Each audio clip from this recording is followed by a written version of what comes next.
তুমি এখন এই দুপুরবেলা কই যাইতেছো? বোনের বাড়িতে গেছো? ও আচ্ছা, ওর বোন একটাকে এদিকে বিয়ে দিছে, তো ও গেছে ওর মনে হয় বোন পুত্রে মানে আগায় দেওয়ার জন্য। তো এখন এইদিকে যাওয়ার পথে আমি দেখতেছি তার সাথে আমার দেখা হয়েছে। তো ভাবছি যে একটা ভিডিও বানাই তার সাথে। আসলে ও কথা মানে আমি যেটা বলতেছি কিন্তু সে শুনতেছে না, সে হচ্ছে বোবা মানুষ। তো আসলে কথা হচ্ছে তাকে যদি ইশারা দিয়ে বলতে পারি তাহলে কিন্তু সে বুঝে, ঠিক আছে? তো এখন এদিকে কিছু খাওয়া দাওয়া খাইছো? হুম, এই বাড়িতে খাইছো না ওই বাড়িতে? ও আচ্ছা, ওদের বাড়ির থেকে ও খেয়ে আসছে, ঠিক আছে?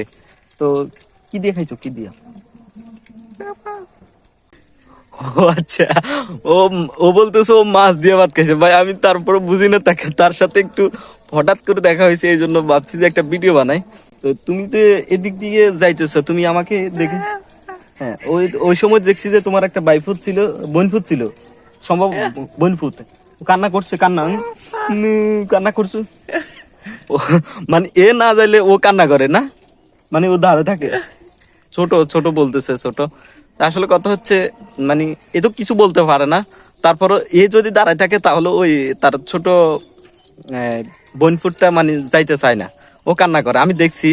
তো আমি বলছি যে যাও, মানে ইশারা দিয়ে বলছি যে তুমি যাও, তুমি না যাইলে কিন্তু কো কি মানে যাইবে না।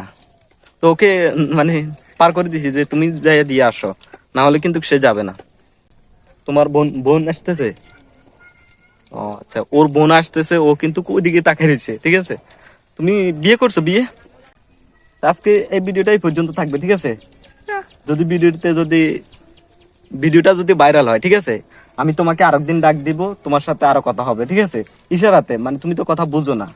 তারপরও মানে এমনিতে আমি যা বলতেছি মানে সে তো কিছু শুনতেছে না, তারপরও মানে এমনি এমনি করতেছে, ঠিক আছে? মানে হাতের ইশারা দিয়ে যদি তাকে কিছু বুঝাইতে পারি, যদি বুঝে সে উত্তর দেয়, ঠিক আছে? মানে এমনিতে কিছু শুনে না। তো ঠিক আছে, ভালো থাকো, ঠিক আছে? তো ঠিক আছে, আল্লাহ হাফেজ।